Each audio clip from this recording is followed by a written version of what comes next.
We all know why we're here. So let me ask you a question then.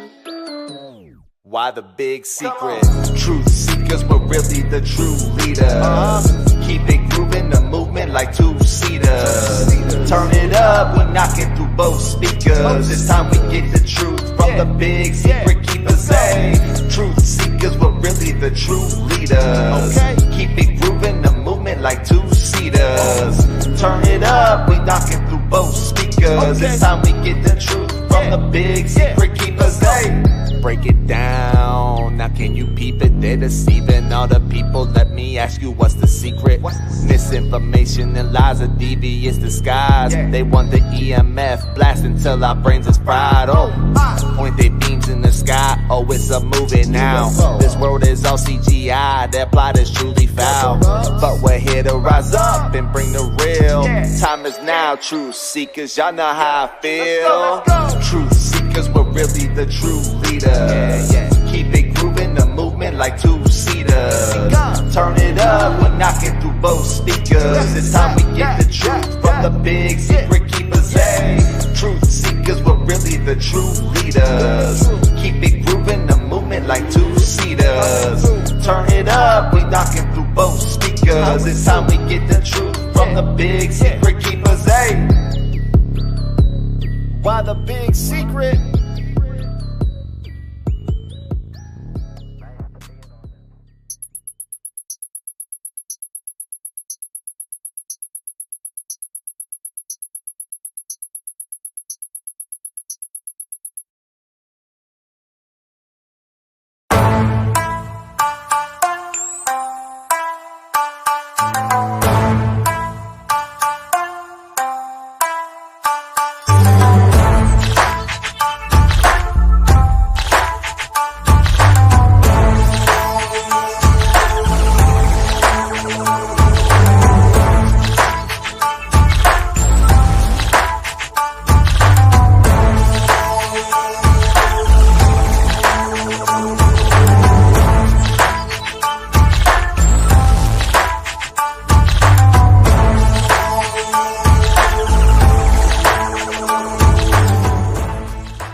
Welcome everyone to Why the Big Secret here on Forbidden Knowledge TV. It is Tuesday, and tonight we got a great video for you, or live stream with I think it's going to be one of the best interviews that we're going to have in a long time. If you were like me and wondered what was going on in the Bible, wonder some of the scriptures, or wondered about the truth when it came down to extraterrestrial existence. Me growing up as a Christian, I've always wanted to know where we're alone in the universe. But then when I asked my mother, I didn't get the answer that I was looking for. But it never stopped my curiosity. So I started thinking about this journey over the last year or so of how I wanted to find out the truth. And as I made more connections, I began to meet more people. And today you're going to meet one of those people. And he actually has a lot of information, some great information. It has helped me with some understanding, and hopefully it's going to help you. It may get some of your questions answered on what do we do, or what's happening with the Bible? Why is there a secret? Is there extraterrestrial existence? Or are there things in the Bible that tell us about these extraterrestrials? And he is a former bishop and actually was over 5 churches, preached in the pulpit, and made the discovery that we're going to talk about tonight. So I hope you're ready. I hope you are excited. And if not, get your Bible out tonight, because we're going to go over a couple of scriptures, and he's going to give you some interpretation of what we were told in church and what it possibly could mean today. This is a good one. Welcome to Why the Big Secret. So with that being said, let's pump this thing off. Welcome, truth seekers. This is Roderick Martin. It's Tuesday night. I know it's been a while since I've been here, but I've been on a mission, and that mission is going to come clear to you soon. But in the meantime, you could have been any other place tonight, but you chose to be right here, right now. And with that being said, I'd like to thank you by telling you good evening, good morning, good afternoon, wherever you may be in the 24 time zones watching this show. And we do have a big promise for you, and that is simply doing what I'm going to tell you. Being the boldest, baffling, belligerent YouTube channel in the world, bringing captivating conversations that'll certainly cause controversy. So here's the deal. I'm located in the Jumbo State. This is where those UFOs come out to play. It's a Texas thing, y'all. And so definitely get ready. As you always know that our show, I tell you, put the women, the children, the men, everybody who do not believe in UFOs, put them all to bed. So it doesn't matter. Men, women, children, bed. But in the meantime, if you hadn't fixed dinner, here's what I'm going to tell you. I'm going to give you a Texas recipe, and that is some biscuits, some bacon, and a little syrup. So if you can put that together, you're going to be ready. But in the meantime, I'm excited. And it is the journey tonight. And so I welcome you once again to Forbidden Knowledge TV here with the greatness of Billy Carson. Allow me to serve you. And I'm Roderick Martin. Now, if you want to subscribe to the Why the Big Secret YouTube channel, please go ahead and do that. We've got a lot of content coming out for you. Actually been participating in several shows. You can find me on the Discovery Plus channel. You can find me on Fox Tubi. It's a documentary. You can find me on documentaries in Gaia. You can find me on Forbidden Knowledge TV in an 8-episode series. You'll soon be able to find me on Ancient Aliens. You'll be able to find me in 2 other documentaries I've been filming all last week. And I'm only saying that to tell you that this is some real stuff. So anyway, I'm excited, and I hope you're excited. Got a great show for you tonight once again. And don't be offended by my statement of putting those to bed. Like I said, I bar none, whether it's women, children, the men, anybody who don't believe in what we believe and can't handle what we talk about tonight, put them to bed. Just simply put them to bed, because at this point, we can't do nothing about it because we are live. Okay, so missed a lot of you. Definitely have done that, and I'm going to get right into our show here in just a few moments. But in the meantime, I'm going to look here. Okay, so we got Lubbock, Texas in the house. So, I'm going to give everybody who's in Texas their shout out. So if you're in Texas, go ahead and put it down in the screen tonight, and we'll be doing that as well. And so we're going to be doing a lot of stuff. So here's the deal. I'm going to give you a couple of scriptures that we're going to get into later on down the road. One in particular would be Deuteronomy, chapter 3, verse 11. And we're going to be talking about Goliath. Books of Enoch, Genesis 5, Deuteronomy, chapter 2, verse 20 through 21, larger than the average height. We got a couple of more. So these are in Greenville, Texas in the house, San Antonio in the house, Lancaster, Texas in the house. Hey, you right down the street. I'm probably 5 minutes from 10 minutes, 20 minutes from Lancaster. Well, anyway, yeah. So reach out, because we're going to be doing some stuff local here in Dallas about UFOs. I'm already taping some shows live on the street. And if you're here local and you want to be a part of that, contact@whythebigsecret.com is the email address. So Corpus Christi in the house, H-Town in the house. All right, Buffalo, New York. Then we got Dallas in the house. Welcome. Little Rock is in the house. All right, so Miami's in effect. Okay, we did. We're on it. So here's the deal. The gentleman I have for you is a former bishop, and he could be still a bishop. I never even ask him. We're friends. I don't know if you lose the title if you changing into another direction of belief, but we're going to get him here in a minute, and that's one of those things. And so hopefully you all have had, once again, a great weekend. And so I'm going to bring him up on screen, and then we will get into some conversations, because I'm going to get right into it. All right, so here's my man Daryl. So first, what's going on with you, Daryl? Man, everything's going on. Is my audio okay? Your audio is okay. And if and just to let you know, the people in the audience, if his audio is okay, y'all let him know. If my audio is okay, let him know. This is going to be a great one tonight. Daryl, I think we're going to, we may ruffle a few feathers, because I always, say we're going to be the boldest, baffling, belligerent YouTube channel in the world. But I think it's going to all be positive, right? And it's that journey. And I do really appreciate you taking not just the time, but the mantle, because it's a lot for you to be stepping out as you have, but now here live, and there's hundreds of people here with us, thousands would have been on watch this live stream by in the morning. And I just want to make sure we impact their lives in the best way possible. Fair enough? Okay, fair enough. And thank you so much for the opportunity and for having me here on your program tonight. I'm really excited about it. You know what? It's my pleasure and for having, but it's also the honor of having you here to serve us in our community and what we and hopefully I can get the right questions that they would ask.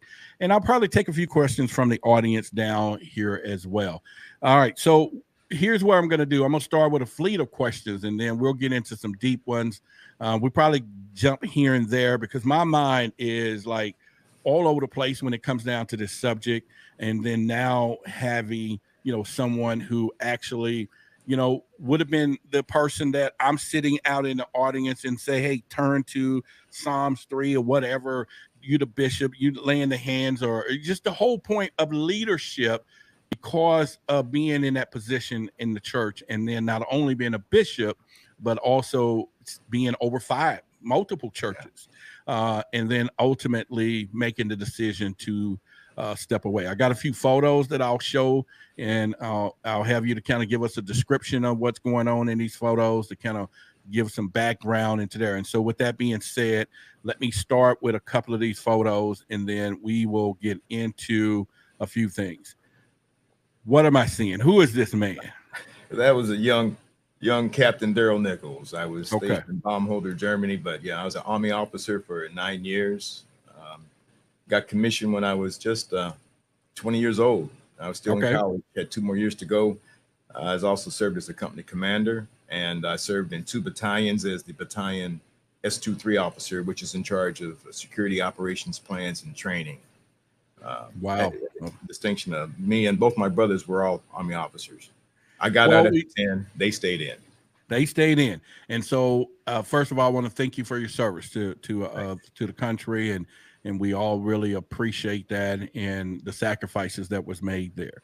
And but also, I want to say your brothers stayed on, and they are still part of the military system. Have you guys had any conversations about this extraterrestrial stuff first? Come on, you got to let us in on it. And I'm sure my audience wanted to know that question because you're on this side, and I'll say the next one next because this is going to be good. So, but do y'all have any conversations at the barbecues about things?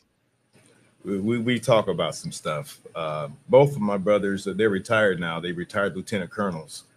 My younger brother did a couple of tours in Iraq, and he went back as a contractor when he got out. My older brother, he's a year older. My younger brother's a year younger. My older brother served, I think his last 14 years, he served at the Pentagon. In fact, he was in the Pentagon when it got hit on 9/11. Whoa. He works for some interesting agencies. He retired and he went back now. He's a contractor, but he, I think I can say he a lot of his work he contracts with DARPA, and he's been involved with some, I call him a Jedi Knight, secret spook programs. Wow. Well, we're going to get back to that in just a few minutes. So take me back to, you were in the military. How did you get toward becoming a bishop of a church or many churches? Well, after I got out of the military, I was logistics primarily. And so I decided to move to the area of the Midwest where, they make cars and tanks and things, Tank Automotive Command. So I ended up in the Ohio, Michigan area.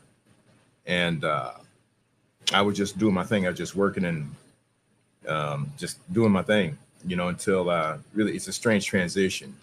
But I was living in Defiance, Ohio, and there was a KKK rally that came to town. In fact, there were 2. And it's kind of the way that I got there was, as I said, I just couldn't believe that was happening. So I called around trying to see, okay, what can you do about that? Ultimately, I called Morris Dees from Klan Watch, and I called the national chapter of the NAACP to see what they could do. They said nothing. You just, go to a church and act like it's not happening, basically, and stay away from it. But by that time, I had joined the NAACP. I was, at the time, the second time they came, I was president for the Northwest Ohio chapter of the National Association for the Advancement of Colored People. And long story short, that compelled me into public service because I said, I just can't sit around and be silent and do nothing. So I also got involved with my church groups, and that's where the wheels kind of got rolling. Because I just needed to have more advocacy, and I wanted to get into the communities to teach people so I can get in front of kids to say that, this isn't so. But that led me to a relationship with my church. I never wanted to be in ministry ever. That wasn't an ambition. I did want to combat racism, hate, prejudice. So I began to work in that vein, and I ultimately became a choir director in my church and men's choir, and then a trustee in the church. And I got very, very thorough with scriptures. I would go to Bible study with 5 books. And, you know, my pastor, he would say I was kind of intimidating because I checked everything he said. And then as time went on, I continued to serve in the church, and I became a co-pastor of a church here in Toledo, Ohio. And then when my pastor moved on, so I kind of got backdoored. She says, well, Pastor Nichols says, I'm gone, so the church is yours. Yeah, okay. So that kind of happened. And then I had a successful ministry. My congregation was doing well and growing, and got the attention of some other people when I was asked to take over to help initiate Integrity and Truth Ministries. So we ended up with a fellowship of 11 churches. Man, that is amazing. You know, we always hear about people say, you know, they've been called, but it's different when a whole church fall on y'all. That's my right. That's my right. Yeah. Yeah. I had to been called. You know, there's a saying in ministry. They say, you know, many are called, few are chosen, some got sent, and some just went. Yeah. You know, I never was one to just win. I got sent. I went kind of kicking and screaming, but that's kind of loosely how my journey into the ministry. And even the whole time I was in ministry, I always worked full time. I never was a full time just in ministry, although, you know, pastoring a church was, you know, that was pretty grueling. You imagine between the church business meetings, the choir practices, and then this Sunday Bible studies and preparing for sermons. And I always modeled myself after, I'd have to say, my mentor.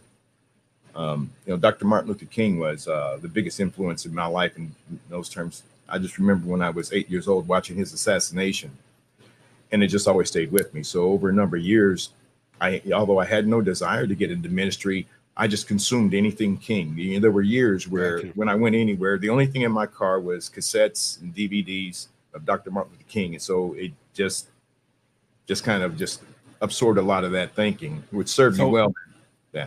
So I guess it's safe to say, before we get into what I'm sure everybody's here for, and I hope that's what they're here for, you were embedded in ministry. In fact, this quick picture, we'll get back to it, but this is the robe. You wore the robe. And so therefore, you know, before we go any further, give me the role of a bishop that oversees churches, because I really want people to know we're just not talking to a church goer like myself who went to church and had an epiphany and say, you know, wait a minute, this something doesn't sound right. We're talking you were or is a leader. You understood and interpret the word.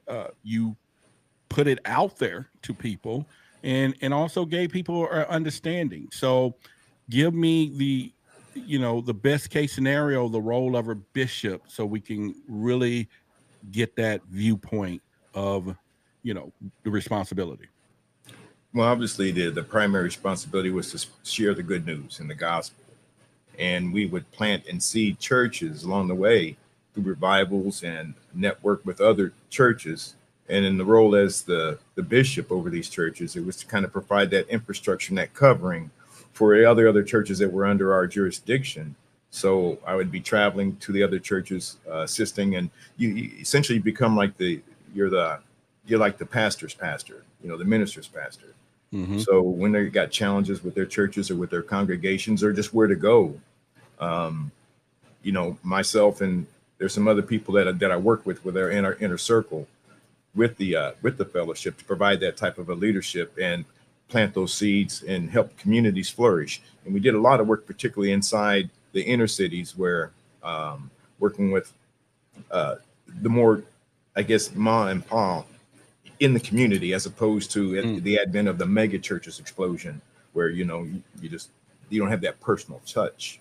So, you know, the bigger thing than that, I think, in my role where I was a good major contribution was, it was really just being I was kind of like the hub for the other pastors to come to.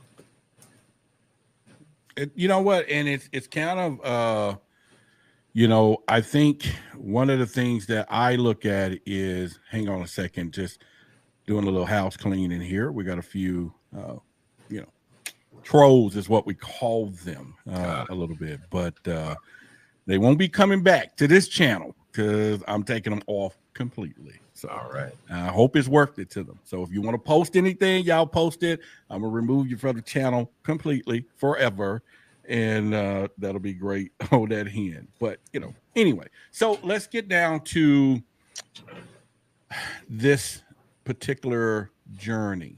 Now that we have set up the moment of the responsibility of a bishop, and your calling of this, where did you begin to suspect that there's something different?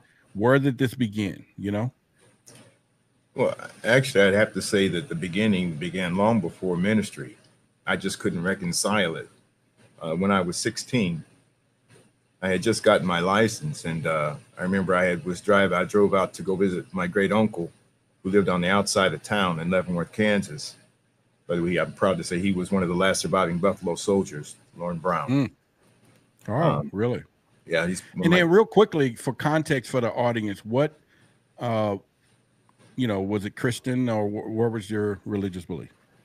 Actually, I was raised initially in a Pentecostal church, and then later joined the Southern Baptist Conference, Southern Baptist Convention. When I pastored the church, however, I was non-denominational. Okay. So yes, and they began to kind of flourish, and so I just couldn't really.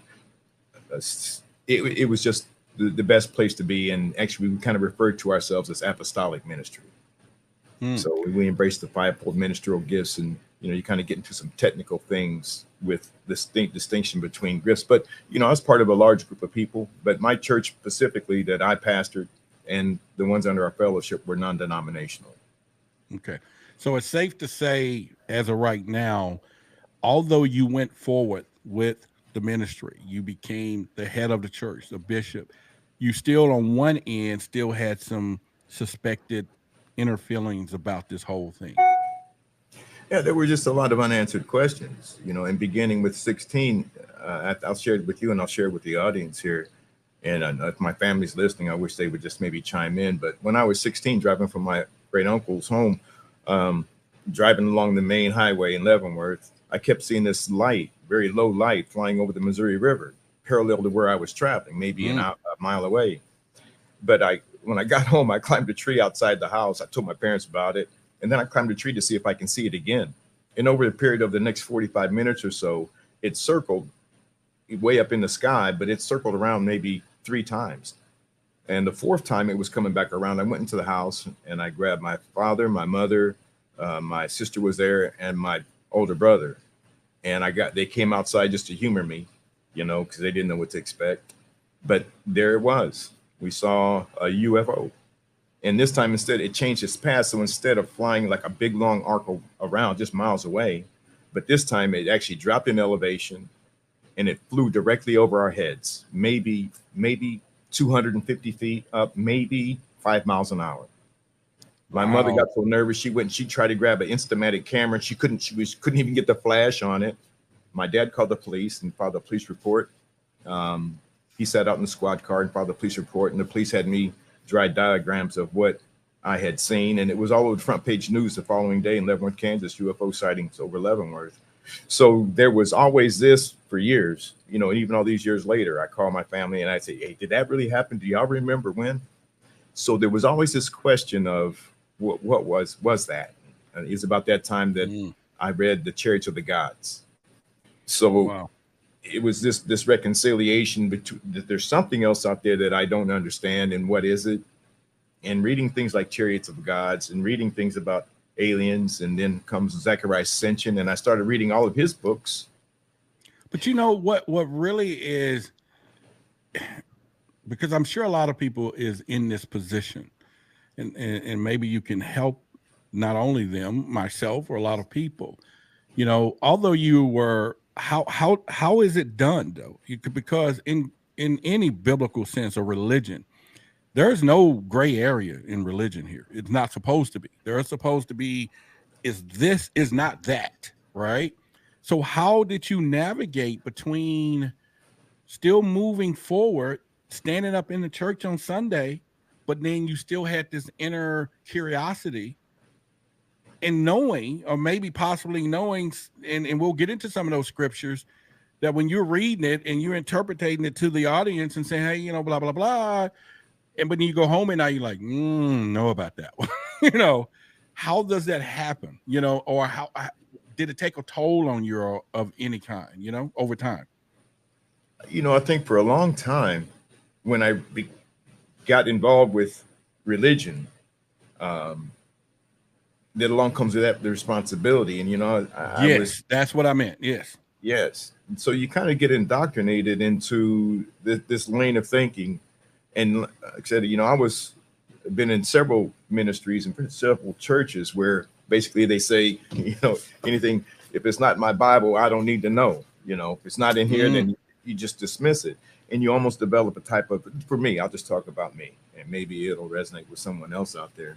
But you develop almost like these blinders and a sort of cognitive dissonance, you know, if you will, where you could tell me something else, but if it didn't reconcile with my faith or with my belief system at the time, then you could dismiss it and you just kind of put it away. Okay. I began to feel, though, and which is fine at the personal level, you know, I still struggled and I wrestled. I've got my Bible and all my Bible books in one hand, and then, you know, but I've got other phenomena that I can't explain in another. And it's a bit of a mental exercise, even a struggle to see, okay, where am I going with this, and what's real and what's not? And, you know, I guess one of the escapes for me was when I could find there was a scripture where Jesus was talking. And he was and relay that scripture to us that maybe somebody could research it at the same time here. I got a few of them. Is it one of the ones I have? But go ahead. I'll have to find the verse for this one, but he was being challenged by the Sadducees. Okay. And, you know, he was a son of man, and he said, have not your scriptures told you that ye are gods? Jesus hath that ye are gods. And so I began looking back for that. Now, he said, have not the scriptures said this? And so I would expect I could go back into the scripture to find the scripture that Jesus was talking about. Okay. And the problem is you can't. You have to go outside the Bible to find the text that he was talking about. And you find that in the lost books of the Bible or forgotten books of Eden. And those books were banned in the United States up until like the mid 1970s or early 80s. They were banned. And, you know, where you just said that you got to go outside the Bible. Now, at this point, we know a lot of people won't venture that far. Now, is it safe to say, or let's just say I was one of your members and I came to you at that time and reference said, hey, I'm a little confused about this scripture. You know, would you play it a part of saying, let me keep this man in line like the church would want us to be, or I can't let him know I'm speculated too, you know, I'm the leader of the church. You know, what would happen in a scenario like that?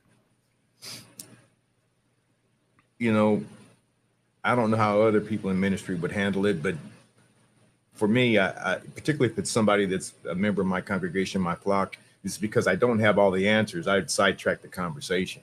Gotcha. Because you just don't know. And you don't want to say something to lead somebody astray.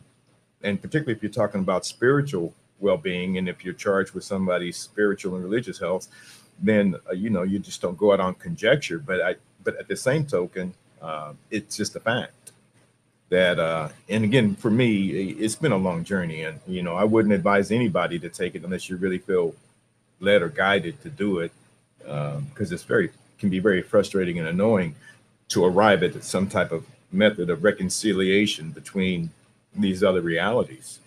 So I wouldn't necessarily encourage somebody to go outside the Bible, but however, you know, interesting enough, the way things kind of unfolded for me, I began doing some of this researching, and I just had an inclination to know more.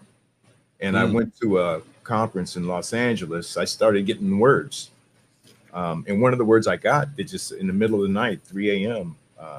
This happened 4 or 5 times. But the Now, I got first several pictures in here. Was one of them, was it this? It wasn't this particular one, was it? actually, that was in the process of my transition. Okay. I was asked to come and speak at this alchemy event in Los Angeles. And what I discovered is, amongst other things, there wasn't enough diversity in the church. I was very critical of the absence of that blend and harmony. So one of the things that I did was I intentionally went out to have closer association with indigenous peoples, Native Americans, Mesoamericans, the Wow. Latino. And so I was asked to speak at that conference, and I'm there with one of the brothers. We're still very good friends to this day, but his name is Mazatzi. He is an Aztec Mayan calendar keeper. He's got hundreds or thousands of years of knowledge in his head passed down from his people, and he makes the Mayan calendar. So I have these great dialogues, and and I not only learn, the spiritual development that I have, but now I'm getting the rich context of what he has to offer. And he even teaches the codices that were stolen from his people a thousand years ago that were hidden in the Vatican. He actually wrote a letter, and he was successful in getting some of those codices back to him and his people. So all simply to say that was kind of in the midst of my transition. And, I'm going from standing in the pulpit on Sunday morning, and now I'm on conference room floors, on Saturday and Sunday in a row. Wow. And trying to reconcile that, and I'll say one other interesting thing about this transition. It really hit me close to home. I spent a lot of time with the Serpent Mound family here in Serpent Mound, Ohio. There's this huge 1/4 mile long serpent-shaped effigy. It's the largest one in North America, and it's thousands of years old. And I had a really amazing experience there once, but it led me to go back. And I was invited to perform a water blessing ceremony with them. And the organizer of it, Terry Revere, she asked me if I would come and if I would wear my bishop clothes. And so I did. And I was just walking along maybe an hour before I was to perform the blessing service when it occurred to me that a large portion of my audience was Native American. Okay. And so I paused and I was wondering, am I the right guy for this? And I thought about the number of people who really had reason to be cautious, to be suspicious of a person. It would be a person that would be wearing what I was wearing, looking at the persecution that we put them through, that they experienced. Right now the healing is still going on. The Pope was actually in Canada just 2 months ago apologizing to the Native Americans for what they did, stealing them out of their families. But I had an epiphany in that moment. This is 10, 12 years ago, where I had to really check myself and what I represent, and to have a real meaningful relationship, a spiritual connection with this people who are now, I'm happy to say, are my family. But I had to have a big talk and come to some type of an understanding. And I actually had to ask for some level of forgiveness for what I represented and the history that it inflicted on them.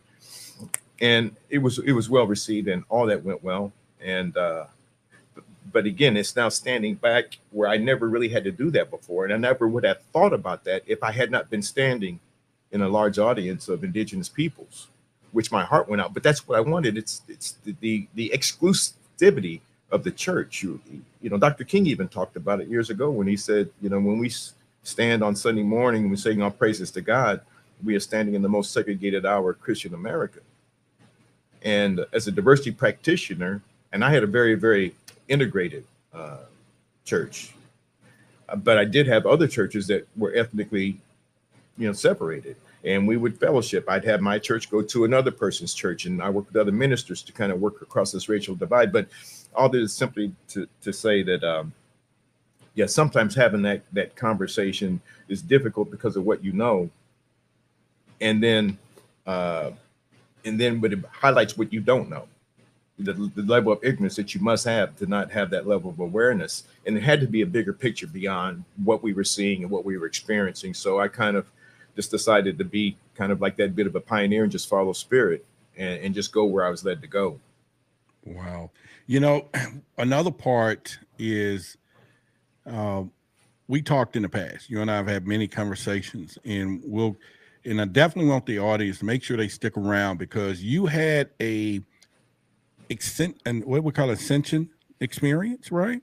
Ascension experience, yes. Yeah, and I know you told me about the story, so I'll definitely have you to tell the audience later on in the show. It's something they got to hear. But what was so amazing, you had an opportunity to share that same story with David Wilcox, and he ended up giving you an explanation of that out of body experience. And I just so happen to have that video. I'm gonna play for the audience in a little bit, so y'all make sure y'all stick around. Y'all got to hear that whole exchange. You'll tell us. I'll let you tell them exactly what you said to him, but then I'm gonna play his answer to you and to the audience, and it's incredible. And I was sitting there just blown away, like, God, this is deep. This is deep stuff. Yeah. So anyway, we'll get to that later on in the show. So make sure everybody stick around for that as well. All right. So now it sounds like you're meeting the Native Americans. You now know that there's a bigger thing here versus what you were teaching and knowing. And now almost this spiritual part. Now we're moving from religious to spiritual, right? And of course, we all know the history when it comes down to the Native American. It goes all the way back to their beliefs, period, right? So my other question is, and I have a couple here. So now that we are now a bishop, you are currently at that time is a bishop, but you're still stepping out the realm. Were you getting any slack from family or church members or people like, wait a minute, the man in the cloth wearing the thing, this is not working? I'm not getting no slack, brother. They ain't cut me no slack. Tell us about it. Take us back to some of that, because now is the time. Let's go. Well, I'll tell you what, even early in the transition, and I just had some amazing opportunities. But as I kind of started to say earlier, when I began kind of stepping out and exploring my curiosity, I went to this conference in LA, and this was after Ancient Aliens program had just come on the air. They just finished the first season. And so that'll be with this great guy here, you and Giorgio. So I went to LA, and I got there the day early, and I'm in the restaurant, and there's just very few people there. And so I've been there for 15, 20 minutes. And then Giorgio walks in and gets a table. He's a few seats away from me, and he's by himself. I recognize who he is. I say, that's the guy from Ancient Aliens. So I told the waitress, whatever he's drinking, I'm buying.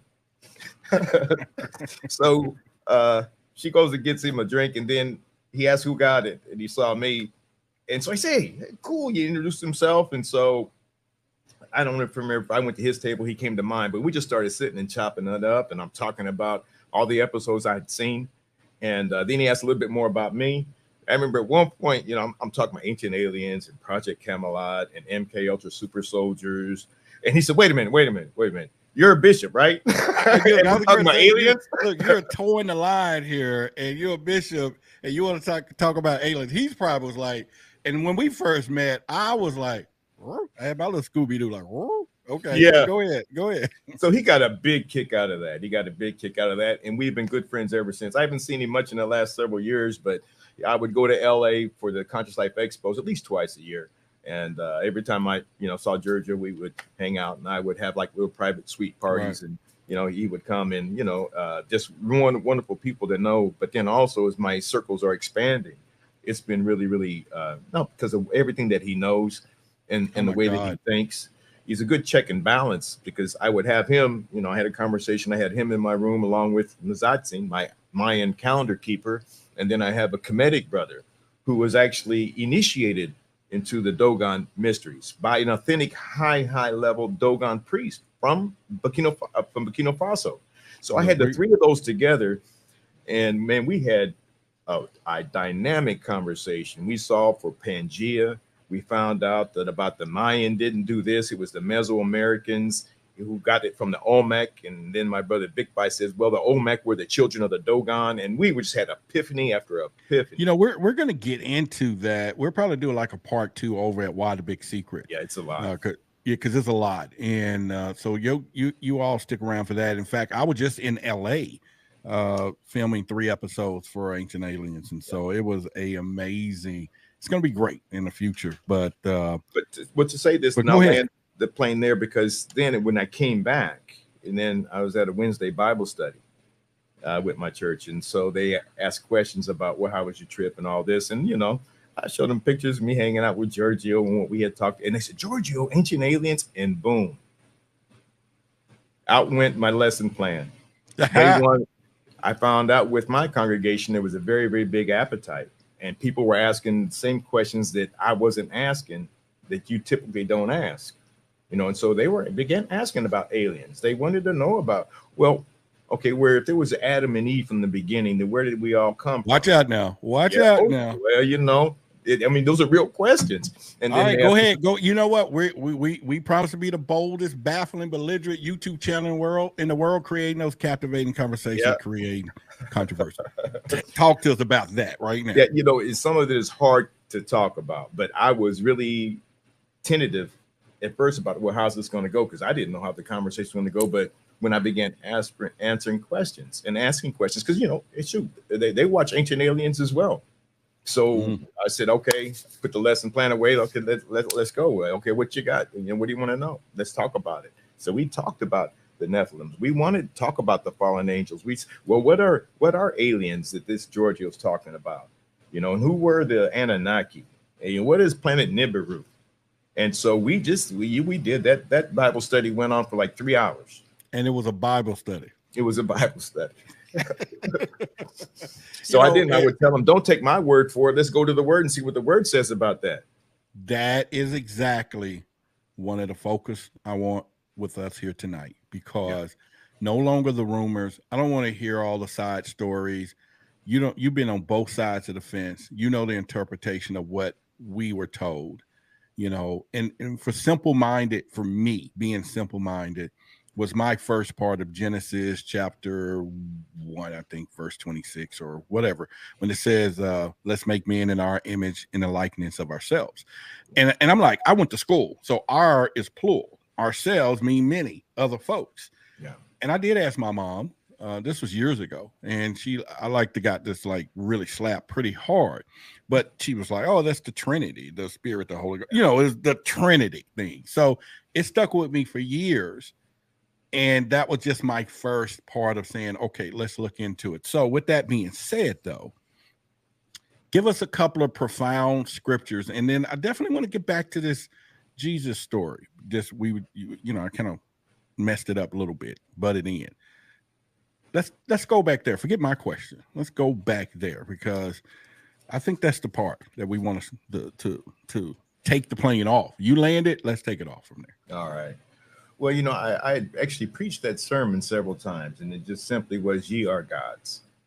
And the idea is simply being trying to encourage people that, we're more than just flesh meat suits. And it says here, and it says, if I have a scripture to help build people up, just to remind them, and then also scripture that says that we were made just a lower than angels, the scripture that references that. But it says, now here Jesus saying that, does not your scripture say that ye are gods? And so I get, there's a lot of ways to refer to that scripture, just to remind us of that high calling that we have and that high human potential. But at the same token, it wasn't until sometime later when I really said, well, let's go back and exegese that text a little bit more. And so that's when I began looking for the scriptural references to support it. Because the reference says, have not your prophet said. And so I went back to look for it, and I couldn't find it anywhere. Not in King James or the Thompson Chain reference of the Bible. I couldn't find it anywhere until I went and I looked up my copies of the Forgotten Books of Eden and the Lost Books of the Bible. Books that now I could recall, because there was a time where you couldn't find them. And I don't know why I'd looked for it, but I was still just in my early 20s when I had found out that those were banned in the United States. And I happened to get a copy at an old bookstore somewhere. And I thought, well, this is pretty cool, man. I got a banned book. Which now, you know, and I have to be very, very careful. I mean, I have some really good friends that are going to strongly disagree with me. Well, they're not watching. Yeah. They're not watching. I promise you, I didn't send them the memo. I only wanted people here on Forbidden Knowledge to watch. So, it might be even a listener. And I try to be very, very careful about. I'm gonna do a poll real quick. Anybody in the audience know him? Know anybody that knows him? Just put yay. But if you do, don't put yay because we don't want him to know that. But the whole point is, let's go. Give it to us because this is the night. This is the night. Give it to us. Well, so as you look at that, and then not only so you take that one text and then you can't find that reference, and then you start looking about, well, how is the Bible itself created as a book? So I do research, and I know there was a Council of Nicaea, put it all together for King James, and it's the King James version of the Bible. But I also have the Thompson Chain Merchant version. I've got the Schofield version. I've got 20 different versions. And I suppose if you wanted to, you could actually have the Roderick Martin version of the Bible. Okay. And so and so now this didn't all come together. This is probably 3 years before it all made sense to me, frankly. 3 years of traveling. At one point I took 11 months off work.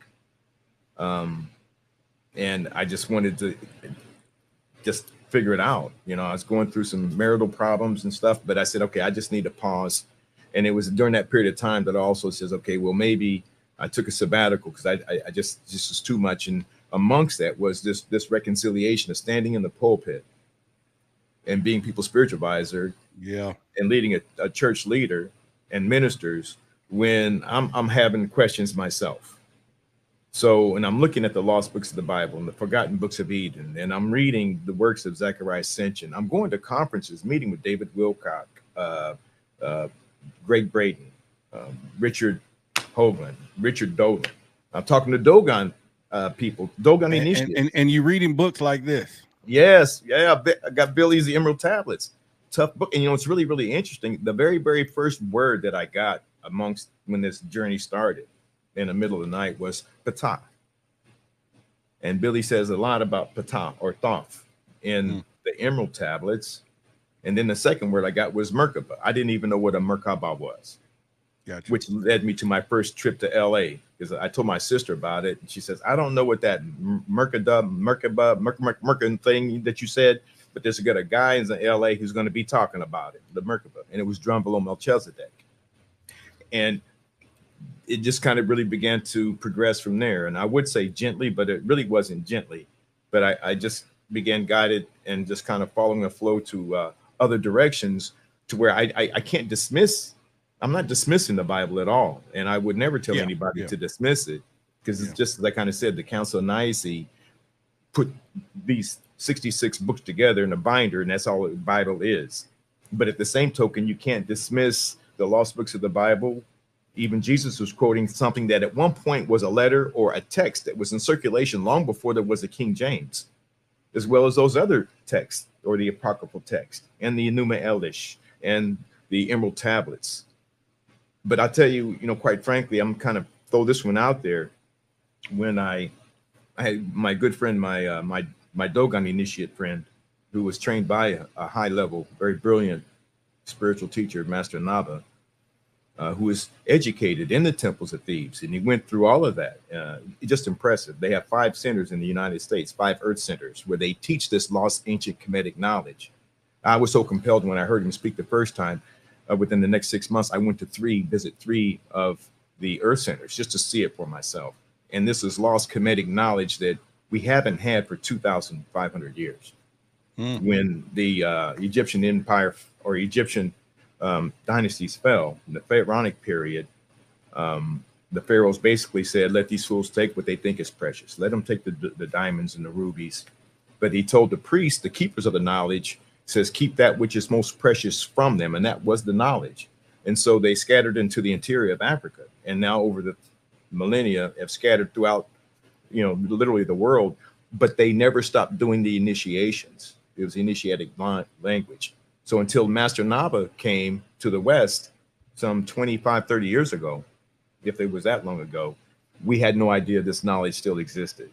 So all that to say this, he said, and amongst things that I've learned from his initiate, I'm going to name him his brother Big Bite in Geneva. And he and Master Naba started building these earth centers, communities of teaching this lost Kemetic knowledge.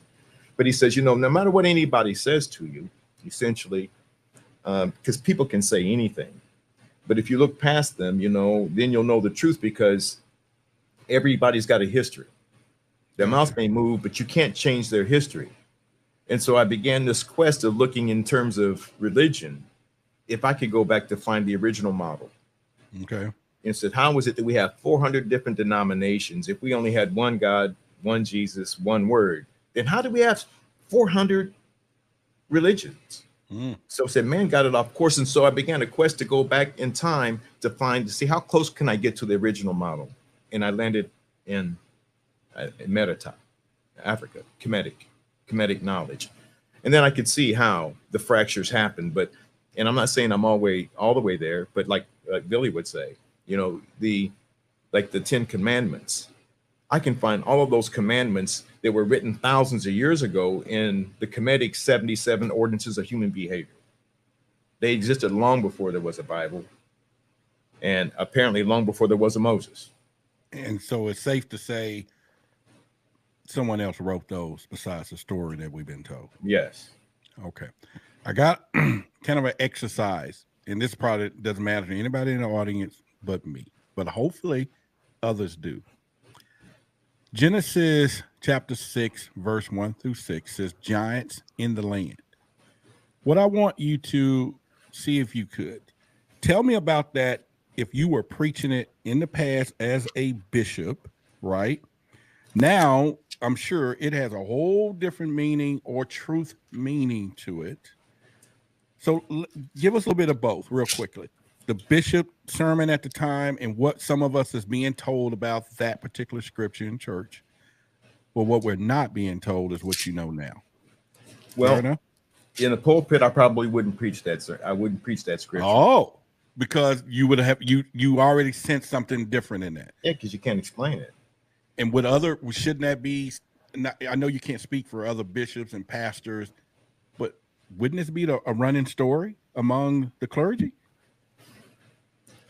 Would it be a running story? In other words, would this be one of those things that everybody say, hey, make sure y'all, this is something we're going to skip, because nobody talks about it. Nobody brings it up, and it just don't come up. But everybody who knows not to talk about it, so to speak. Yeah. You know what I mean? It is difficult, and just in context, I'll just read so the viewers know exactly what the pieces of that represent a challenge to theology. It's Genesis chapter 6, and this talks about the flood here, where I'm going with it. And in chapter 6, verse 4, it said that there were giants in those days, and also after. This is about the flood. So there were giants in the earth on those days, and also after. Then the sons of God came in unto the daughters of men, and they have their children to them. The same became mighty men, which were, I don't have my glasses on, so I'm struggling to, which were old men of renown. So here we have a passage of scriptures. It says that there were giants in those days, both before and after the flood. So if you accept the premise, and if everything that you say that the Bible is absolutely true, and the unerring word of God, then okay, then there were giants in the land. And it says not only that they were before the flood, because some people would say, well, yeah, they were here and they were the Nephilim, but the flood wiped them out. But the scripture says no, before and after the flood. And there's nothing that says that they're still not here, theoretically. Or even Yep. And so, and then it says that they were men of renown. And they looked upon the daughters of men, we go on to learn, and took whom they chose. And so who were these people? And who were the giants? And where's the fossil evidence? Where's the references to these giants throughout the Bible?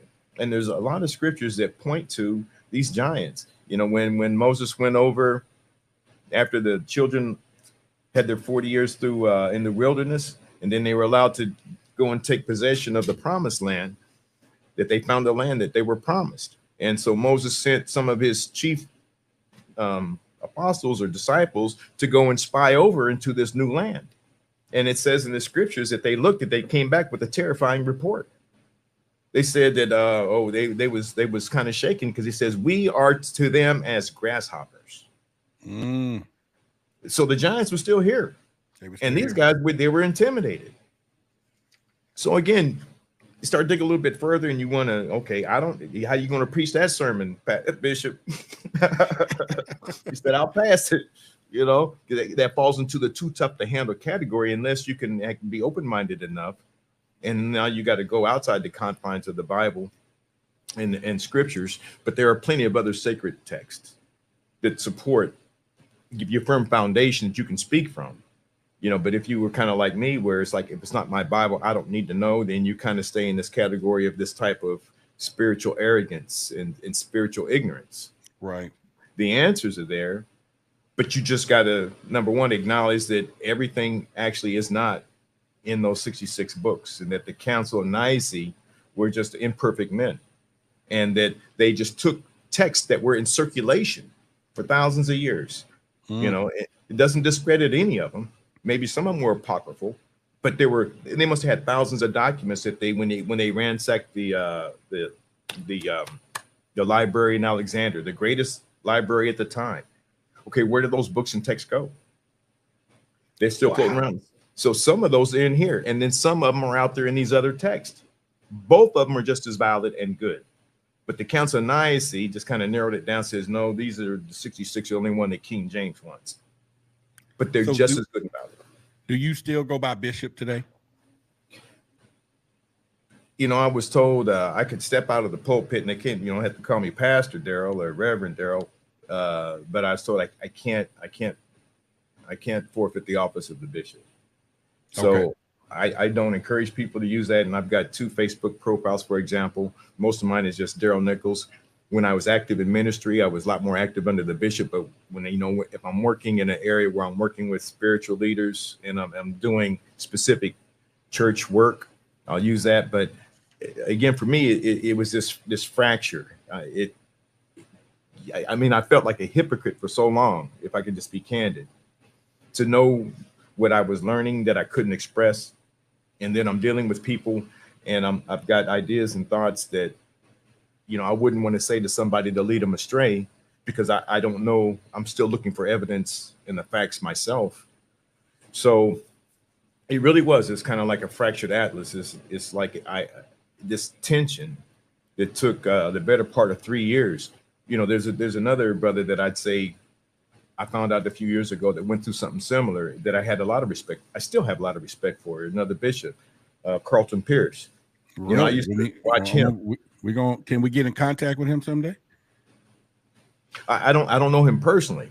Okay. I used to I follow his sermons, and he went through a similar experience where he got, he was raised under the tradition of Oral Roberts. He was Oral Roberts' left-hand boy, favorite over even Oral Roberts over his own son. Oh my! And then he had an epiphany, or awakening, or he woke up. Well, he had the nerve to say there was no hell. They gave him the boot, said get out of the house. Oh yeah. But I'm looking at how he made his transition. He's still Bishop Carlton Pierce. He's still Carlton Pierce, and he's still doing his things. And he had to put his whole life back together. But some of the most vicious people I know, the most mean people I know, are some Christian folks.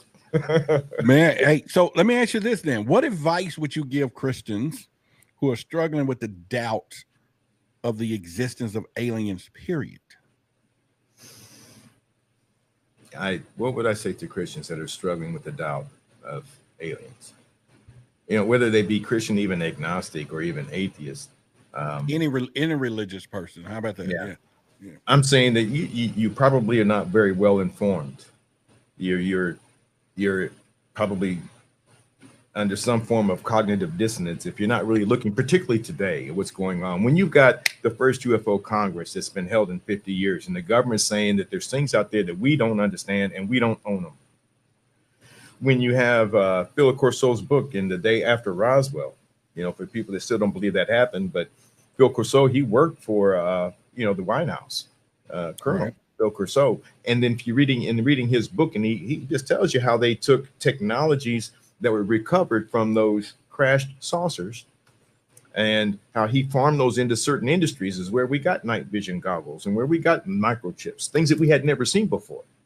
You know, unless you're going to say that Phil Corso just made it up, nothing better for a retired lieutenant colonel, heavily decorated, to do it and then start making up stories. So I think that I would, and I know people like that. I've got some in my family, you know. Well, I know a lot of, I have a lot of friends and people that, same.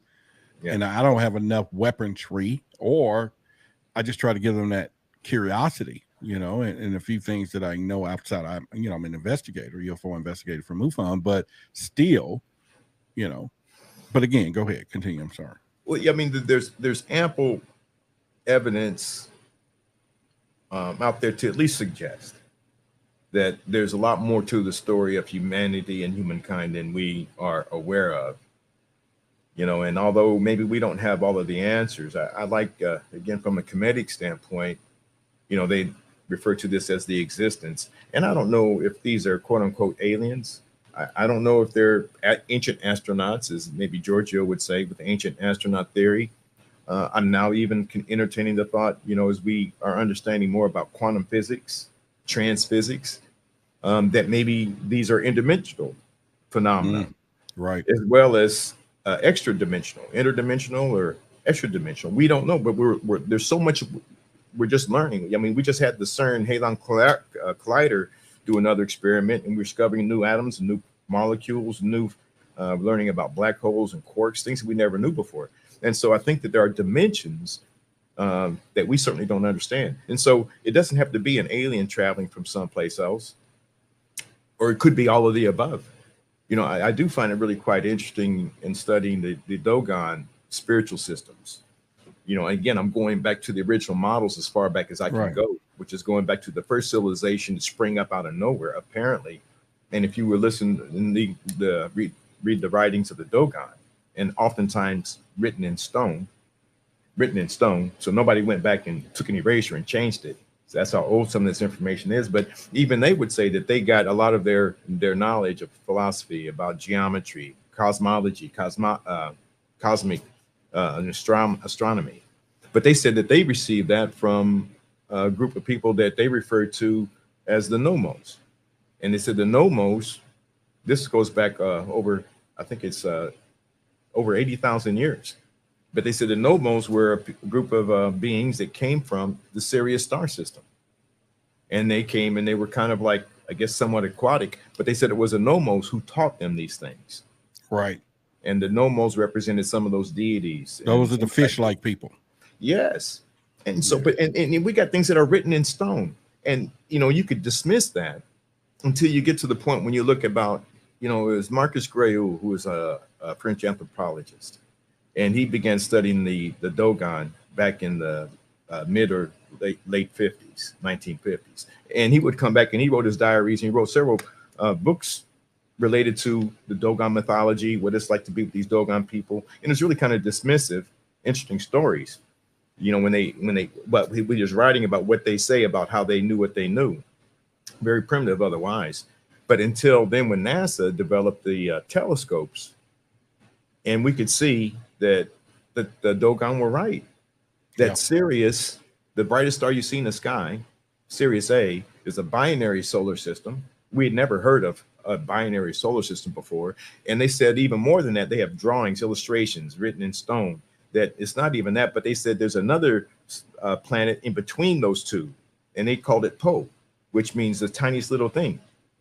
And they said it was Poe that holds those two in orbit.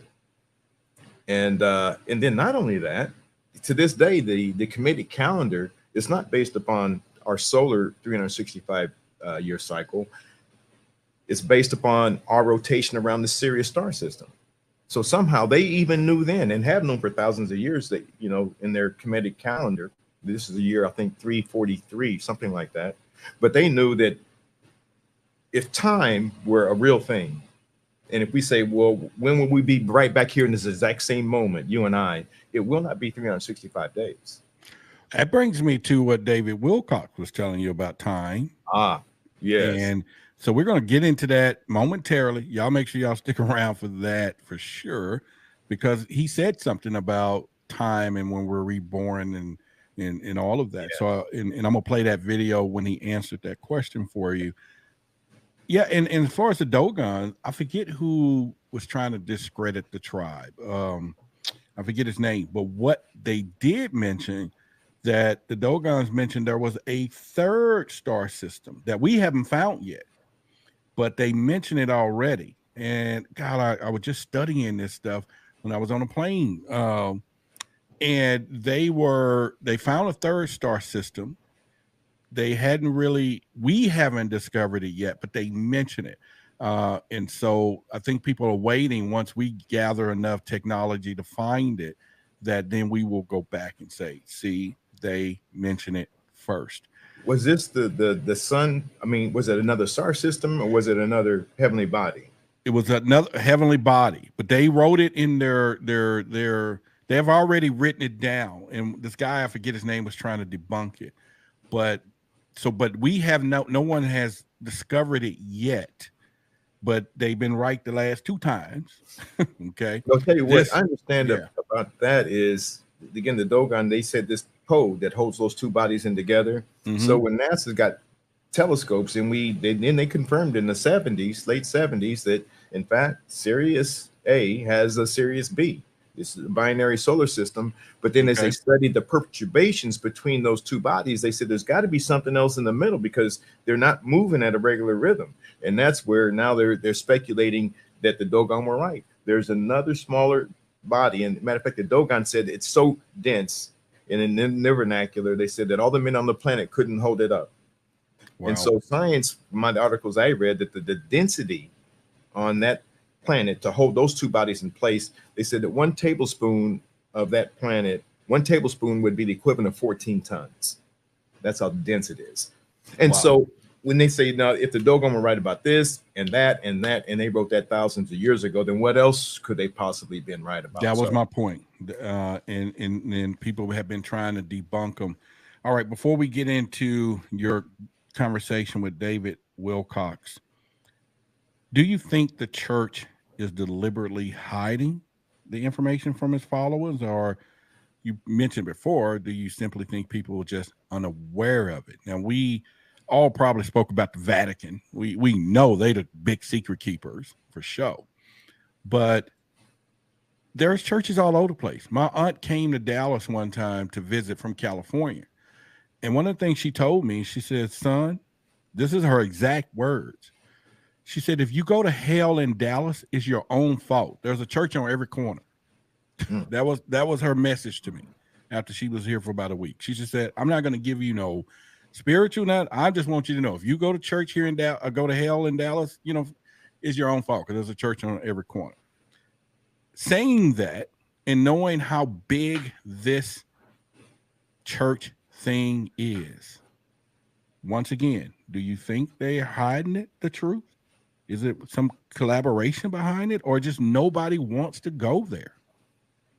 It's a very, very good question. And I would say, at the ground level, there's no conspiracy there. I think people that gravitate and are moved to join and participate and perpetuate the church, they've got a good conscience, a good heart, and they're very trusting. They're trusting that the leadership and everything is just as they say it is and as it's being presented. And I think everybody, they get involved for all of the right reasons, to want to make a difference and to want to be that example and have that Christ consciousness and to live a good life. But I would also say that, in conversations with others, and just it's a type of knowing, but it's been so diluted right now. Sometimes I have to question the motives of some people that I would call spiritual leaders. Okay. I would question even the decline in the morality of an entire culture. If we call ourselves a Christian culture, and I look at all the things that were done in the name of Christ, I have to wonder, okay, well, whose agenda am I promoting? And that's some strong words there. Yeah. Yeah. And, and I go back and look through history from a spiritual standpoint. And like I said, anybody can say what they want to your face, but everybody's got a history. And so here, like particularly in the past few months, and I'm looking at the Vatican, and I'm looking at the Pope apologizing for the third time, a third Pope apologizing for the atrocities. But it wasn't even this Pope's fault. I'm at the point now, I'm looking back in 1453 when there was a Spanish Pope who actually wrote a doctrine of Christian, or call it Catholic dogma. They issued these papal bulls. Once you write it, it's done. It's a papal bull. And at the time, they had the doctrine of the infallibility of the Pope. If the Pope says it, it's absolute truth. It's been rescinded. But they issued these papal bulls, which basically was where they enunciate for the benefit of taking land and exploiting people for purposes of colonization. The Pope signed that, African Americans and minorities, people that are Native Americans, were basically just brutes and ignorant, and that it entitled white people, anybody who was European and over 21, you could go and explore any land and just take it, because these people don't even have a soul. But it was when the Catholic Church solidified that and made it Christian doctrine, and then they incentivized my white brother that says, and now you don't have to struggle. You can go to that land, you can take that land, and then you can make those people work that land. So it was the church that incentivized that, and the same church that's preaching the Bible. Now listen to these competing ideas from Martin Luther King, the strength of love and forgive, and we got to get past all that. But you got the other reality is if the Pope if the Catholic Church know they did that, then how come they won't rescind the doctrine of discovery, which is the body of documents that say, even up to the level of the Supreme Court, they still support that doctrine of discovery. If the Native Americans go to the Supreme Court to want their land back, they said, no, 1453, this was decided, and you got no voice, you got no rights, you got no more right to be on the land than a beaver or a deer. Wow. So until the Catholic Church takes that out, then I'll take it sincerely. But most people really don't know. And so when we pay our tithes and our offerings, and at that level way up there, it goes back to this I'll call it an evil empire that still holds people in subjection. That still at some point is responsible for an effort to colonize people's minds. Then you might not be given to the right, most effective cause. It has the long-term interest of humanity involved. So okay. So now you just made the great word humanity, and then we're going to get into that real deal story that I just want everybody to hear. Help me understand this like I'm a 4-year-old, because I'm confused. There's a time that there is a heaven and hell. Now, as we venture into this experience of higher consciousness, we begin to learn the possibilities of several lives being lived. Okay. Now we move that into extraterrestrial beings, who we really are, where we come from, who brought us here, why, there's this disconnect. How do we bridge all this together? The fact that, okay, we got the stories that there could be some changes made within the Bible and the stories that we've learned. Okay, that's obvious, Captain Obvious. But I'm still thinking people are dealing with this this higher thing. Are we being contacted? Who we really are? Why these extraterrestrials? And how does that tie into not only religion as we know it today to spirituality, but at the end of the day, who are we? And where do we come from? How did we get here? Have you discovered that in the Bible or anywhere else now? There are hints of it. There are hints of it biblically. The universe or the existence, it doesn't give us direct answers. But what it does give us, it gives us different methods of investigating itself. Being curious. Okay. So, and that's part of the journey. Speaking for myself and speaking for others, and so that's particularly a Kemetic philosophy, a Kemetic idea that I just shared. And I think that's honest and that's true to say, I don't know, but I'm looking.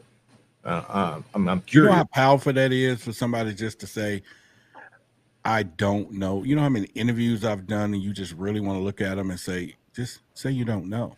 And I tell people, if anybody say they know everything about all of this, run as fast as you can. Yeah. Yeah, I mean, we got people that are high knowledge people, Billy and all these people, but there is still a lot of mystery out here. Exactly. A lot. Sorry Yeah. to interrupt there, but go ahead, and then we're going to get into Well, no, you're right. the extension story. I think I heard once another speaker would say, he put it like this: Dick Gregory said, those who know don't tell, and those who tell don't know. Right. No. But the I don't know what the conclusion of the matter is, but I think it's a big picture. You look at destiny or purpose, and even the alien presence, or whether it's some type of transhuman agenda. I've heard a lot of information. I've done a lot of research in it, and you still end up with this question in it, and it's always just out of range of being tangible, Right. of being a proof. But we are learning a lot more in the space of the way that energy works, and the way, even with Nikola Tesla, what is the mystery? If you want to unlock the mysteries of the universe, you need sound, vibration, and frequency, or the mysteries of 369 in sacred geometry.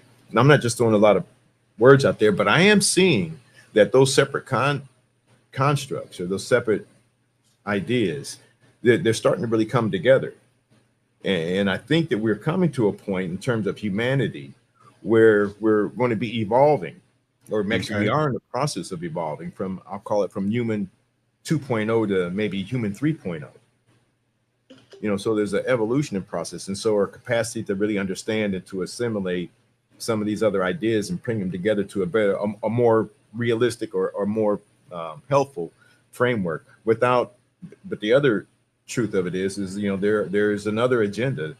It's a world of opposites. There are good people, and then they're just evil people, and people that do good things, and people that just do bad things.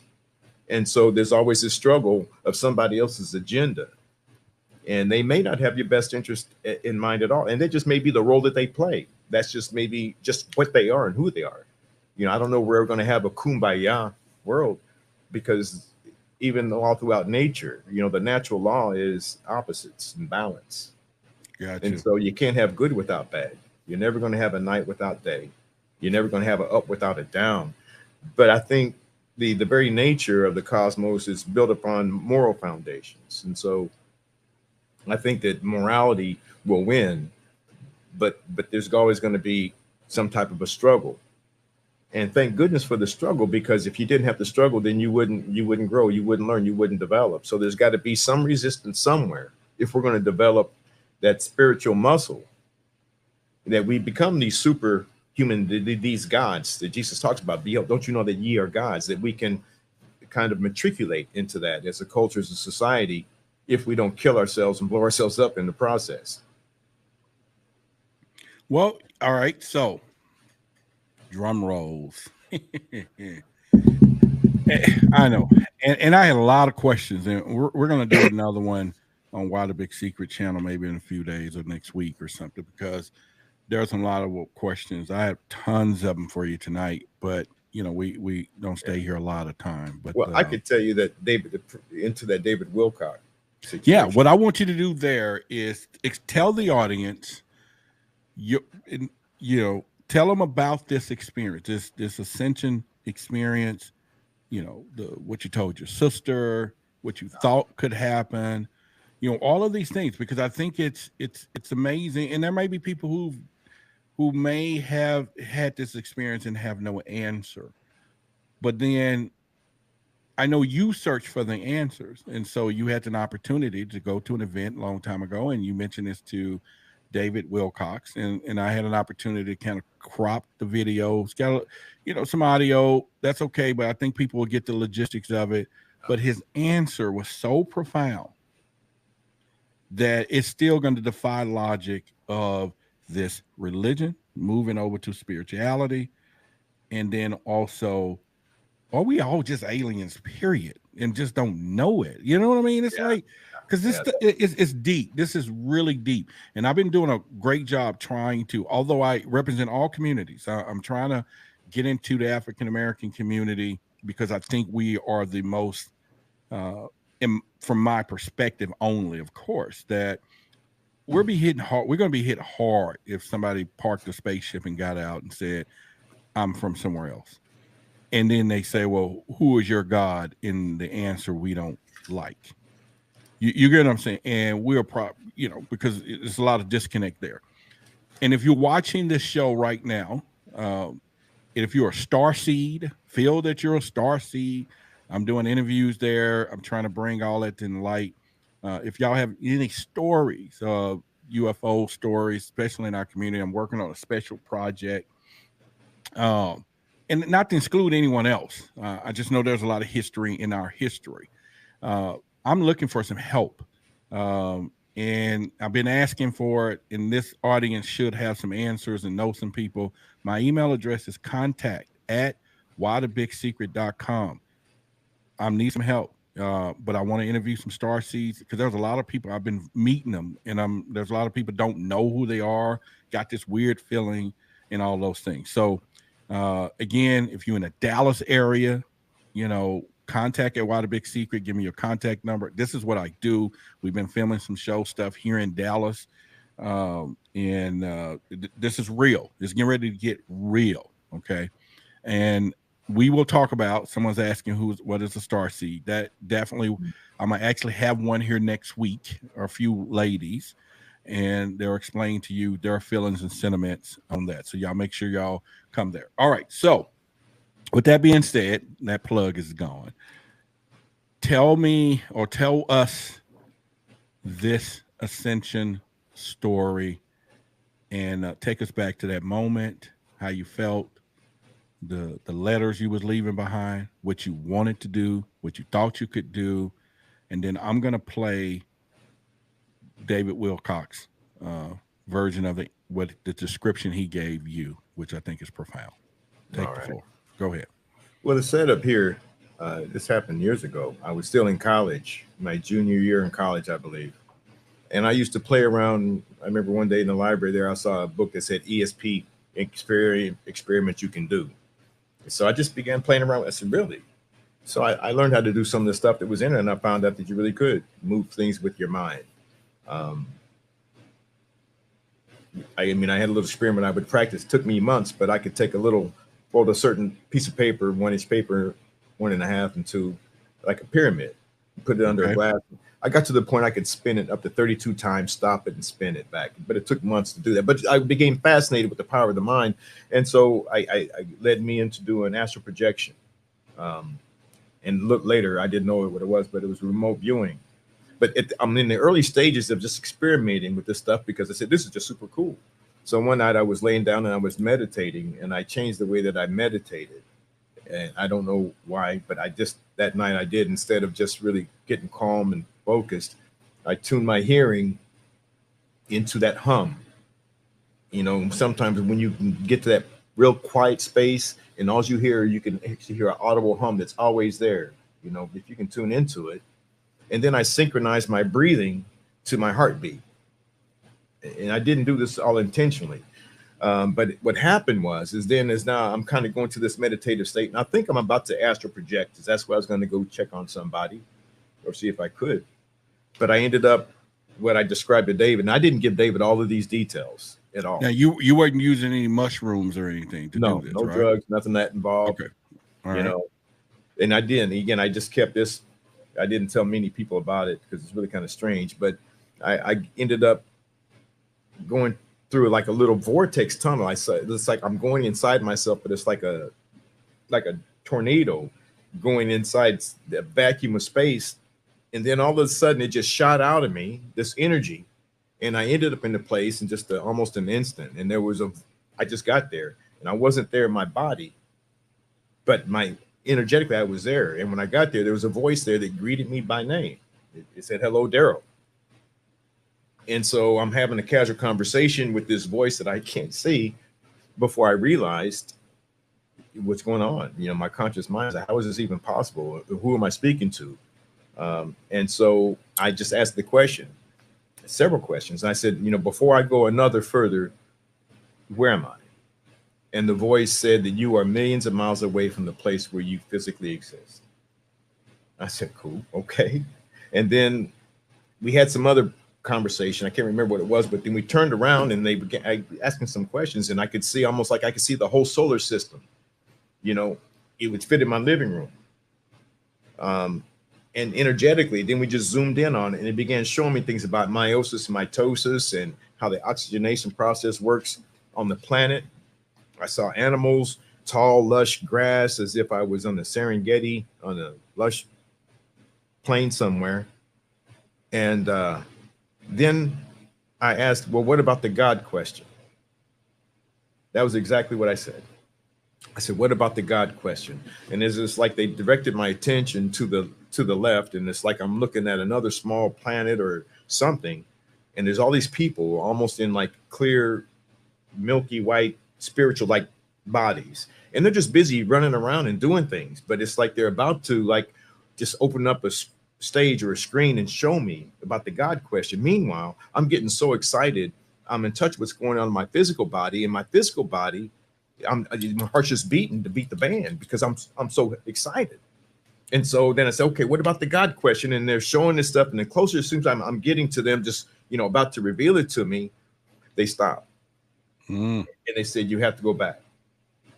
And I'm like, what? Why do I have to go back? They said, if we were to show you, then you would cease to physically exist on Earth, quote unquote. And so now I'm trying to pick up an argument. Now it says, well, I like it here. I want to stay here, and I want to know. And so I'd rather just stay. You can show me. I don't care if I die there. I know where I'm at, and this is good. I'm all good with it. And they said, no, you have to go back. And I'm still sitting there yapping. My mouth is, figuratively speaking. And the next thing you know, I'm back in my body. Open my eyes, and I'm aware my heart is just racing to beat the band, really. So I really was in the throes of something happening. So maybe they knew I was going to cease to physically exist. So I sat up on the edge of the bed, and I'm trying to make sense out of all this, what just happened and what I experienced. It was the first time I had anything like that. So I got out a piece of paper, and I wrote a letter to my sister. And I just explained to her what happened, because I figured if anybody would understand it, my sis would, because we was really close. And I said, here's what happened. Here's what I was shown. Here's what I was told. And I said, I'm going to go back.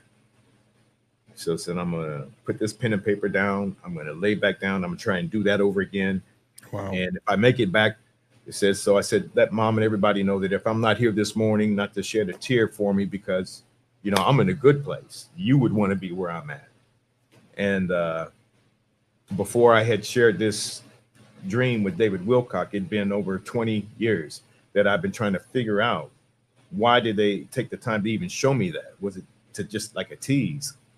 Or I thought maybe it was me, because maybe if I had more grace, if I had a larger capacity to accept the phenomenal, they would have shown me. And so for years now, that's what I kind of resolved in my mind, is I've got to be prepared to accept the exceptional. So I went out and I learned how to do reading Akashic records and Reiki healing, and all those amazing things. But for me, it's not for ego or anything. It's like I just want to expand and understand, because if I get another opportunity to go, I don't want to go into a shock. So I look at life is a bit like if I were like a Robin Hood. Every skill set you pick up, every relationship you develop with somebody that can teach you something that you didn't know, it's like getting another arrow for your quiver. So I've been going through life just collecting arrows. Maybe one day I'll meet somebody who needs that arrow, or I'll be in a situation where, okay, I got a skill set for that. But that was kind of the setup as I presented pieces of that story to David Wilcock, and I was careful not to give everything away. So it was really interesting what he said, because after he did that, then I had peace with it. And I'm going to play to the audience. It's about 3 minutes, the answer that he gave you. But before I do that, though, you mentioned being in Africa, the Serengeti out there. Is this more reminiscent to, we all hear this is where life began. This is the beginning. So were you back to that beginning? And he mentioned something in that when I'm going to play in just a minute. But I was just kind of amazing. You wasn't like in somewhere else. You weren't in Brooklyn. You went back to the motherland. Yeah, I knew. How significant was that? You know, now on this side of things, I took it for granted because I just didn't even know for years, for decades, the significance of a lot of those nuances. They only became important as my understanding grew and developed. And now it kind of makes sense. Like I said in my journey, you know, 3 years of it's look like I'm going, and why am I doing what am I doing? Why am I here? You know, but after 3 years later, I could take one of those arrows and I could shoot it, and all those things lined up. Wow. But as I'm going through it, they seem random and not connected. And so even with the Serengeti now, it makes sense why I would use that word. You know, I'm looking at lush grass. It could have been anywhere. It could have been Greenland, but it wasn't.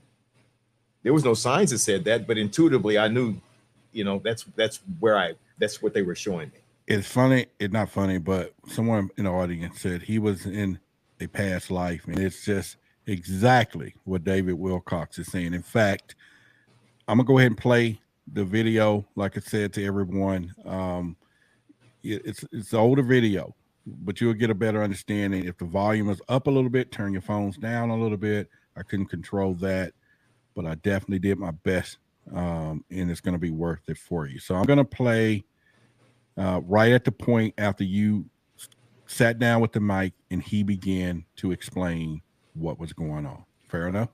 Fair enough. Oh, yeah. Now this is what you had, Daryl, is more of a visionary experience, and it's a very common thing that happens to people, which I would call an ascension experience.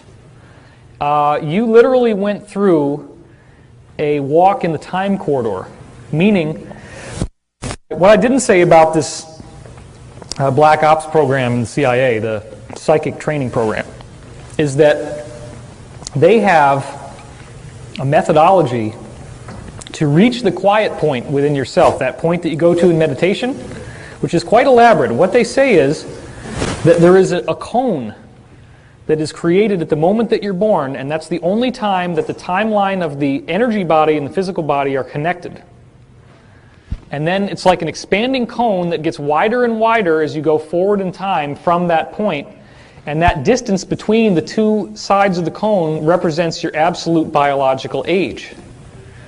But that cone also contains a series of weights on the timeline, so that as you go backwards in time, you're rewinding through experiences in your life. Now, they talk about the arrow of time, and they say the arrow of time, which is how time progresses in your life, the arrow of time flows in the direction you are facing. So if you keep repeating the same experience in your life over and over again, if a new character shows up in your life who's doing the same things that they did before, then that may just be that you're repeating the same part of your landscape. You're walking around in a circle. But the arrow of time, the future, is in the direction you're pointing. So you could literally turn backwards and be looking at the past, but then actually be going into the future. It's just that in terms of your landscape, you're going into the past. So you actually rewound through past lives and not just one lifetime, and that got you back to the origin point, where you could then escape physicality. That's how you have to do it. You go through the time tunnel, the time corridor, to get back to your source self. But if you were shown allness and foreverness and true identity, you would never want to come back to your body, so it couldn't be shown to you. There's people who've been given a glimpse of it, and what they see is pure white light. And the experience is so breathtaking that it's very, very difficult for them to want to, stay in their body and come back. So that really is kind of like the ascension. The ascension process represents distilling all these experiences that we've had throughout life into a core. So what I want to do now is we're going to go into the guided meditation. Wow. Yeah, that was powerful. And before we go forward, if any of you finding any value in the show tonight, definitely smash that like button. If you haven't subscribed to the channel, if you haven't subscribed over to Why the Big Secret, I would appreciate you to go ahead and do that. You can type Roderick Martin, Why the Big Secret. There's a lot of content. In fact, Daryl and I, we're going to continue another part 2 of this conversation over there. And so definitely would like for you guys to subscribe so you'll get those alerts, because and then I have some more people. We're getting ready to get deep. everyone. And then if you want to support anything, buy a coffee or just whatever, the Cash App is there. And maybe they can buy you a coffee too, directly. If they do it here on the channel, it's a super chat. It'll take months, but Cash App is a little instant. Yeah. All right. So they just saw that David Wilcox, past lives. He said a lot of interesting stuff. Take me back to that moment after you were there that day and you heard that for the very first time. And then now, how you feel about it and how this could be helpful to other people. You know what I mean? Well, thank you for the question and for sharing the video. Yeah, I know following that, this is another strange. And I see it emotional for you right now. So yeah, go ahead, do your thing. We hear a big moment. I mean, there were probably 300-400 people in there. And so why? And that was the last person that David was going to do a reading for. Wow. And I was just happened to be sitting there up front. So it was just strangely ironic that he said, no, you. And maybe it's because I'm the cat in the hat. I don't know. But he could have picked anybody. And I had been wrestling with that for a couple of decades, really trying to understand that. And always trying to refine myself to improve my qualities. That if I ever, it was such a beautiful moment. You just wouldn't want to leave, and you would do anything you could to go back. And then you'd think, but I'm here. I'm still here. So what am I here for? What's my purpose? What good can I do? Because I know there's something else waiting. Yeah. Even better, beyond anything I'd imagine. So you're right. Even to this day, 30 years later or more, it's a huge aspiration, but it's a comfort that it was somewhat relieving to have David acknowledge it. A person of his caliber, the sleeping prophet, the modern day Edgar Cayce. So he validated it for me enough to convince me that, okay, that kind of lines up and then that kind of makes sense. But even now, the more I've learned over the last several decades of continuing that journey of just what we are, let alone who we are. What are we capable of? If I can do something like that, then you can do something like that. And I've met people who do all those amazing things. And so then what is this? And why do we treat each other the way that we do when we all have these magnificent abilities and we got something like that waiting for each one of us? So it was a beautiful moment, and I'll share one other thing because it was later that day or the following day, I was in another workshop with David Wilcock, and he was doing a conference on how we speak to each other and how thoughts become things, which is important in this, what we think, whether it be spirituality or religion or even the isms, the racism. Where did those thoughts come from? Because thoughts become things, and then they manifest in a physical reality. Even that's why prayer works. In Biology of Belief by Bruce Lipton, or if you're just a good devout Christian or Catholic, if you pray on it, you can probably expect to see it manifest. It's nothing magic, but we're magical, So we've got the power to do that. But David he was leading us in an exercise, and he said, I want you to say, just everybody stood up. There's a couple hundred people in there. And he says, I just want you to hold your hand in front of your body. And I want you to say, I love myself. I love myself. I love myself. And then he did the reverse. After a few minutes, he said, okay, take whatever you were feeling, and then do the reverse and say, I hate myself. I hate myself. I hate myself. And what he discovered by show of hands is, he said, we said, well, what happened when you said, I love yourself? 80% or more of the participants says that your body just automatically leans into your hand. And so he said, okay, by show of hands, what did people experience when you said, I hate myself? And people started saying that your body moves away from your hand. But he did. He asked, what about you and you and you? So when he got down to me and says, by that time he knew my name. So you, Daryl, says, I noticed you didn't raise your hand on the last question. Yeah, I says, no, I didn't. He said, well, what did you experience when you said, I hate myself? I said, I didn't experience anything, David, because I don't talk to me like that. I didn't do that part of the exercise. And the point of the story is we need to be careful about how we talk to ourselves and words of power and thoughts. And we also have to be careful about who we let in our ear. You know, we got to remember that everything that Hitler did in Germany was legal. Everybody thinks and it's kind of wondering you saying that, because explain this right here to me. I thought I got a little. It says the 11th commandment says, I'm disappointed to report very seem to be concerned about the 10 commandments, but the 11th commandment is doing quite well. Thou should not get caught. I'm just saying, if you can't say out, just say amen. All right, we here. Tell us about that. Well, you know, actually, that was something that Dr. King actually said. Okay. But it's still relevant, unfortunately, today. That, you know, the truth is really kind of relative anymore. You got to be careful which narrative speaking the truth, because the media is putting such a spin on anything. You know, even with the war in Ukraine right now in Russia, there's an official office in the Ukraine being funded by U.S. tax dollars. It's a Center for Disinformation. Yeah. And so they're putting spin on things, and then there's just so much out there. So, you know, everybody's practicing, you know, even Christians, you know, and I was one of them. Right. You know, call myself a shadow Christian. You know, when you're not wondering where you're at, but, you know, I call it a shadow Christian as a Christian. Even being a bishop, though, you know, yeah, even wearing the robe, you know. Yeah, it says you can claim the art, but if you're not playing the part, you know, that's a shadow Christian. Oh, that's deep. You can claim the art, but if you're not playing the part, you're a shadow Christian. I didn't feel bad, because even Paul, the Apostle Paul, who wrote 2/3 of the New Testament, even Paul, as bad as he was, he said, not that I have arrived, but I press every day toward the mark. What a wretched man am I.